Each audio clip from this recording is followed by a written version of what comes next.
are halfway through the year and I'm just trying to figure out where in the world did the time go?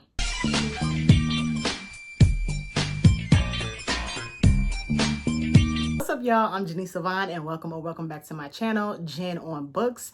And today, since we are halfway through the year, I wanted to share my top 5 books of 2025 so far.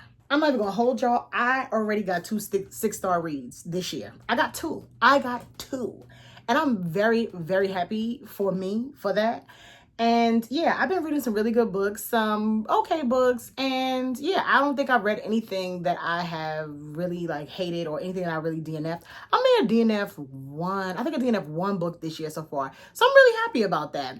Anyway, I don't want to ramble on. I just want to go ahead and share with you all my top 5 books of 2025 so far. Coming in at number 5, this is actually a duology, I guess, or 2 parts. It's 2 books, okay? 2 books. But I'm going to count it as one because it's one story, all right? So I am talking about Southern Belle by Diamond D. Johnson. This story was so good. It was so good. It was full of drama. It was basically about a young woman who is the epitome of a Southern belle. She is raised by her mom and her grandmother. Her father has passed away, I think when she was 7 or 8. But her mother runs an etiquette school in Georgia, deep South Georgia. And she basically is teaching all the young women in the neighborhood how to be wives and get you a good man so that you ain't got to work, girl. She has really rigid ideologies about what a woman does and how you get a man, all those things. And she has some really messed up ideas about how to keep a man. So this is what she is raised in. And it's really, really messed up. It is messed up because she is more so like a tomboy. The main character's name is Rudy, by the way. She's a tomboy and she's really trying to resist her mother and her grandmother's teachings. And so she's like, girl, I don't want to wear the skirt. I don't want to go to these classes. Y'all miss me with the foolishness. So fast forward, she ends up being exactly what she did not want to be. She met this man who was just amazing on paper and all of this stuff. But shortly thereafter, after getting with him, they married really quickly. Their relationship goes down the toilet and she becomes everything that her mother and her grandmother was telling her and trying to teach her about when she was younger. The relationship is volatile. And so check the trigger warnings if you are reading that and you've been through any domestic issues. If that's not something that you can handle reading, I do not encourage you to read this book. But anyway, the story is crazy because there's so much drama and family secrets and it's a mess. It is a mess, but it does end on a good note. Well, I guess you can call it a good note, but it ends on a positive note, I'll say, for the main character. So the book is full of drama. It has some spice in it, but it is full of drama and mess. And there are some secrets that are dropped that you are not expecting. So yeah, that is my number 5 choice. It's 2 books, but I'm counting it as one because both of those books, it's one story. So that is my number 5 book so far in 2025, Southern Belle by Diamond D. Johnson. Number 4 is The Thing About Home by Rhonda McKnight. This book touched me in my soul, okay? This is a book all about the Low Country. So let me pull back a little bit. The main character in this story, she is a former model turned social media influencer, and she is renewing her vows with her husband. I think they've been married 7 years, and they're doing this very, very, very public vow renewal. Well, at the vow renewal, and I don't even know if this is a spoiler, child. Anyway, at the vow renewal, basically the husband is like, girl, I don't want to be married to you no more. So what? It is a complete, it turns Casey, which is the main character, life upside down. And she is like, what in the world? So now her backstory is she does not know her father because he passed away when she was young. And her mother has really kind of resisted her knowing that part of the family or that part of the story. And so as a way to decompress from all this drama that is happening because of this very public breakup, she also has a meltdown on social media because of the breakdown with her marriage. So in order to decompress, she decides, I'm going to go find my family. And her family is in the Low Country in, I believe, South Carolina. And this just follows her journey, essentially, of discovering herself, finding love again, finding out the truth about her family. And I thoroughly enjoyed this book. I have family from South Carolina as well. My grandmother was Geechee. And so those things really touched my soul. And they made me feel seen, heard, and loved. And it just really reminded me that Black people, we are so cultured and so just so amazing. And so even though this story it came out of this woman's basically her despair after this very public breakup, her discovery journey was just so beautiful. This story also made me feel extremely connected because my biological grandfather's last name is Black. And the main character, her name is Casey Black. And when she goes on this journey of discovering, she finds out that her family, last name Black, was very prominent in where they came from in South Carolina. So it just made me feel like, girl, you writing about me? Is this my family? Like, okay. So this one really, really touched my heart and I really loved it.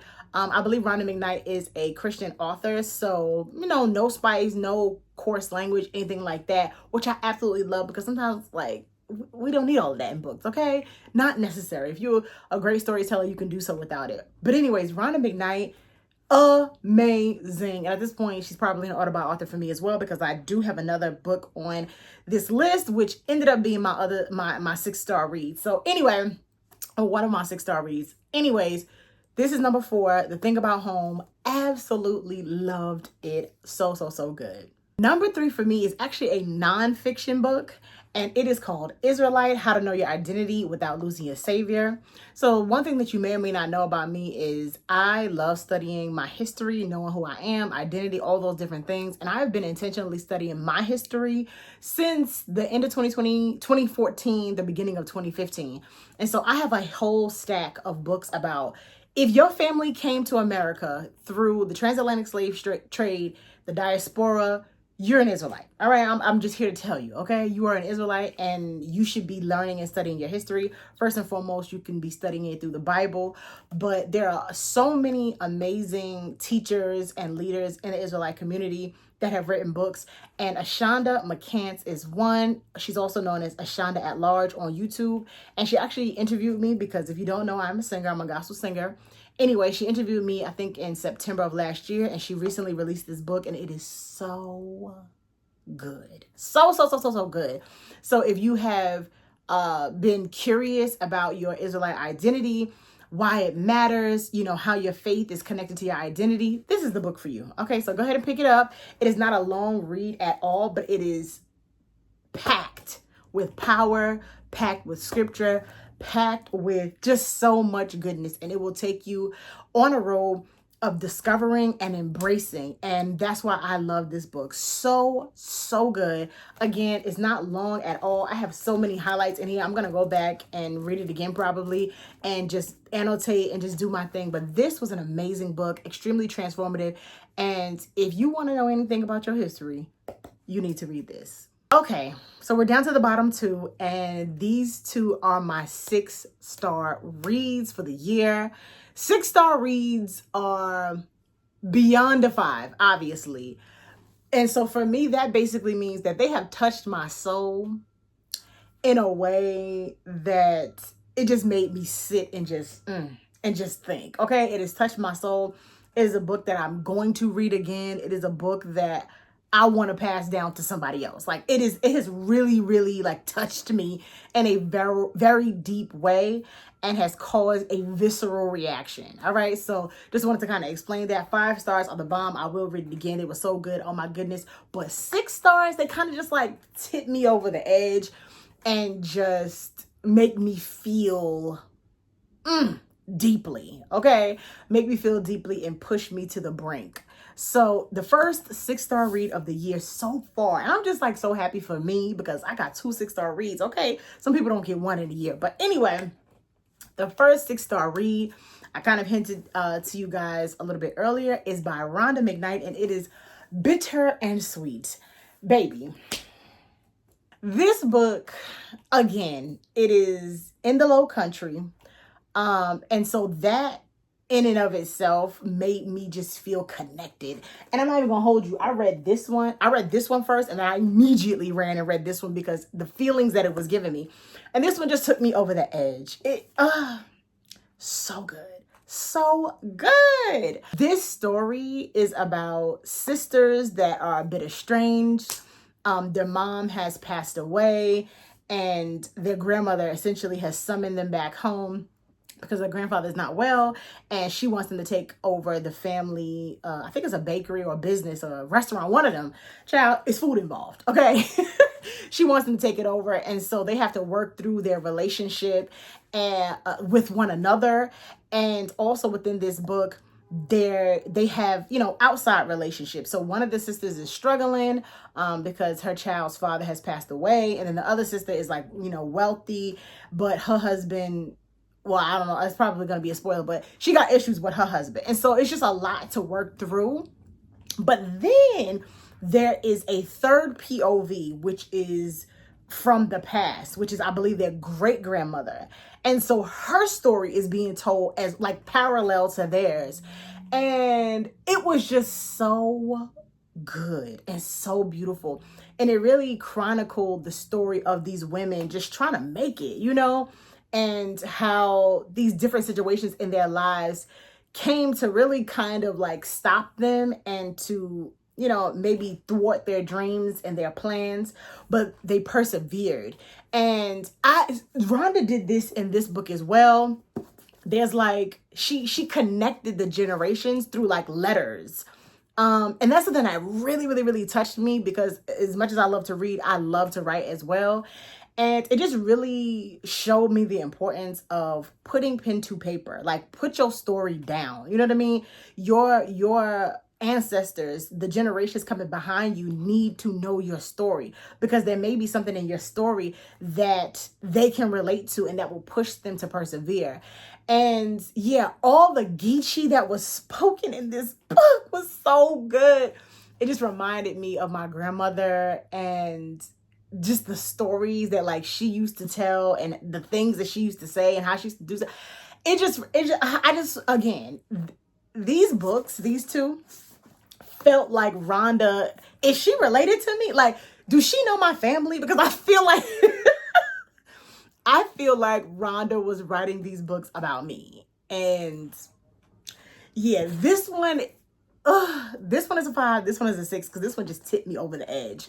So good, so good. This is my number 2 book so far of 2025, Bitter and Sweet. Again, Rhonda McKnight is I believe she's a Christian fiction author. And so she does put love in these books. And let me say something else about that too. I have read many, many, many Christian fiction books, and there's a level of cringe that can happen in some Christian fiction books. And she writes it though in a way that feels supernatural, like not supernatural, but extremely natural. And it just feels like, yeah, I've been through that. Yep, totally understand. It doesn't feel so far away and far-fetched, or even like that little hint of cringe. It doesn't feel like that. It just feels extremely relatable, and it feels like, yeah, okay. Even like, you praying to God in these books and things like that. It just doesn't, I don't know, it's hard to explain, but it just does not have that cringe factor that some Christian fiction books can have. Rhonda McKnight writes it in a very relatable, my language kind of a way. And the fact that she wrote about the Low Country and all the Geechee culture and just all of that, it just felt extremely relatable to me. So Bitter and Sweet is my number 2 book out of my top 5 for 2025. Absolutely loved it. I'm going to read this and I'm going to pass this down because this book was so good and I loved it. Every bit of it. Mwah! Chef's kiss. And my number 1 book for 2025 so far is Last Stop from Innocence by Takira Allen. I had to listen to this one on audio. Well, I listened to a couple of them on audio, and I like to read in tandem for the most part. But anyway, I'm saying that because midway through the book, I'm scouring the internet trying to find a physical copy because I need it. I gotta have it. I want that. I need a physical copy of this book because, babes, it pulled at my heartstrings. This is my second 6-star read of the year, and it just gave me all of the feels. If there is one thing that I love in a book, it is a coming of age love story. So I don't know if you remember, but my 6-star read of 2024 was Fast by Millie Belizaire. I read it on my Kindle, and again, immediately I'm like, oh, I gotta get the physical copy. So shout out to Millie for having this available. I do not know why Takira does not have this physical copy available. Now, I think that it was available once upon a time because I've seen some people have it and I feel some type of way because, ma'am, I need a trophy. I need to put it up here. Okay, I need to put it in my collection because that book was so good. As I said, there's something about a coming of age love story that really makes me feel everything. And this story is about a young woman named Amore Brown. She has to move in with her estranged father because she's at the end of her senior year in high school and she's getting ready to go to college. Her mom has passed away, so she has to move in with her father the summer before she goes away to college. She doesn't really know him like that. He really wasn't in her life. So obviously there's tension there. And it's just like all of the drama that happens in the summer before she go to college. And baby, the drama was drama-ing. So many crazy things happen. She reconnects with her cousin Tammy. She falls in love. So many different things. She gets into a fight. Like so many things happen, and that book makes a turn that I was not expecting. I was not expecting the turn that it made, and it just hurt me. I still feel hurt thinking about that. I still feel hurt, but the ending was the thing that put the cherry on top of the pie.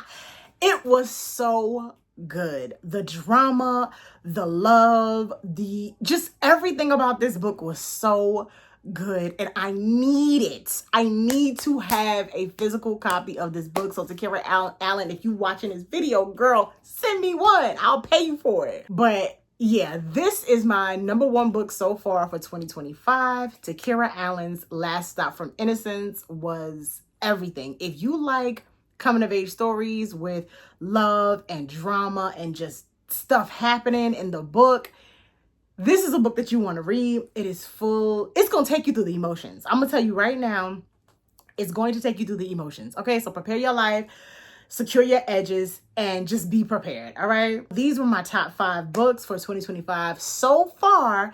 And I'm looking forward to reading some more 5 and possibly even 6-star books. The Reformatory is on my it's on my list of things to read. I got to get some Tracy Brown in there. I'm like scared to read her books because I know that she passed away and I'm just going to feel some type of way if it's good and I want more. But anyways, I have a number of books that I am looking forward to reading before this year is out. And yeah, I am enjoying the ride. So if you read any of these books, let me know what you thought about them. If you want to read any of these books, let me know what you're looking forward to. Let me know what you have read, okay? Tell me what I need to put on my TBR, all right? I love y'all. Thank you so much for watching, and I'll see you in the next one. Bye.